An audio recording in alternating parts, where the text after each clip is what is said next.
Yes, sir. Good afternoon, Rajeev. My name is Prabhu. Yeah. I went through the portfolio in the fact sheet, and while I am fully with you saying that you believe in a concentrated portfolio, what I felt a little uncomfortable was the weightage you have given to Google at 11%, which is higher than any of the Indian stocks also. Any particular reason why so much of weightage?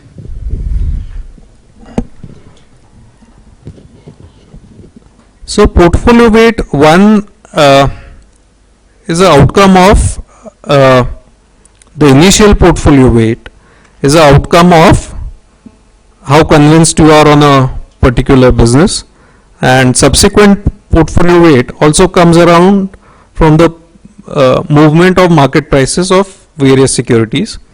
So Google is one of our high conviction stocks, that is correct.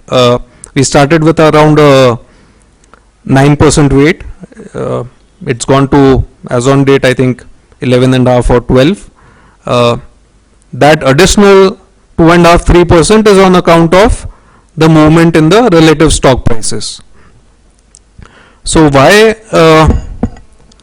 so much weight in one company? For one, I don't think there's an equivalent company around. It's something of a monopoly in the areas where it operates, whether it's the search engine, whether it's the online user created video content, which is YouTube, Maps, Chrome browser, Android operating system, so on and so forth. Available at attractive valuations and also growing significantly well. So most people view Google as a single trick pony, so that they have only one thing which is doing well, which is online advertising, and nothing else. The way I look at it is that it's a company that Thomas Rousseau would call a company as a company which has capacity to suffer. So today when the company is reporting, let's say, profits of about $14 billion on an annual basis, that $14 billion profit comes after spending $9 billion on research and development. Now the market is giving valuation only on that 14 billion, which is the net figure. No one is looking at where that $9 billion is going.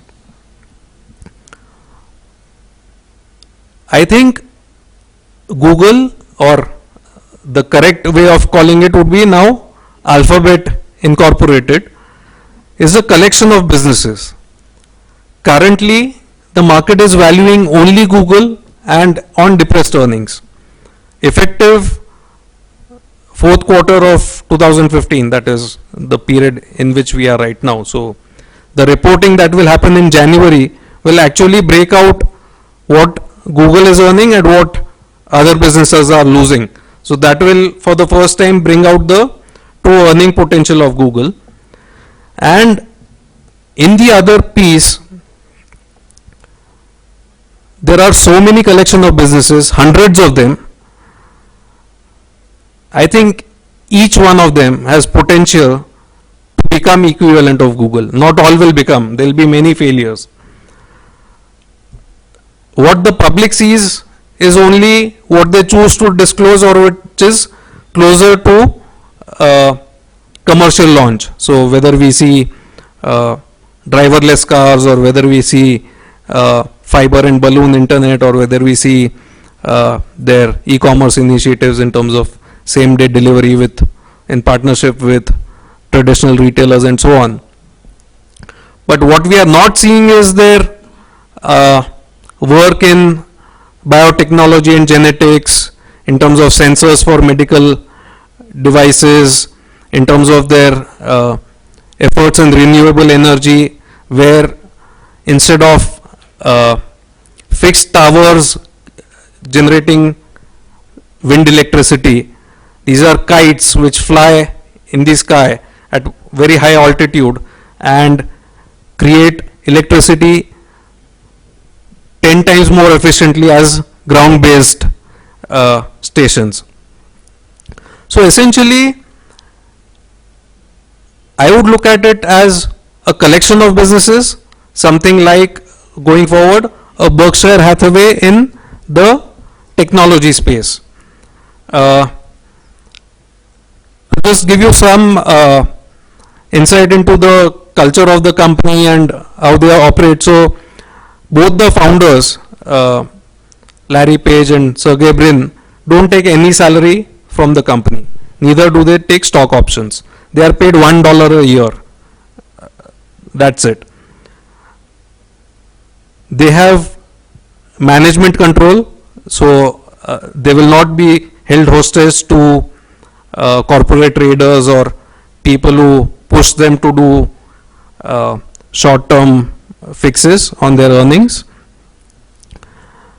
They are completely focused on the long term. They want to hire brilliant people, and when those people are able to run units on their own, they get out of the way. So you would have seen the news where Sundar Pichai is now the head of Google, and he will run it as an independent unit. So similarly, Sundar Pichai is just one person. So you have Tony Fadell, who was a creator of iPod and iPhones. He is running a home automation unit. Their genetics business is run by a person who is a PhD in that field and who was in Genentech for many years. So they have a collection of hugely brilliant entrepreneurs and managers running their own business. And what we see as 11 or 12% in one company is actually a collection of businesses.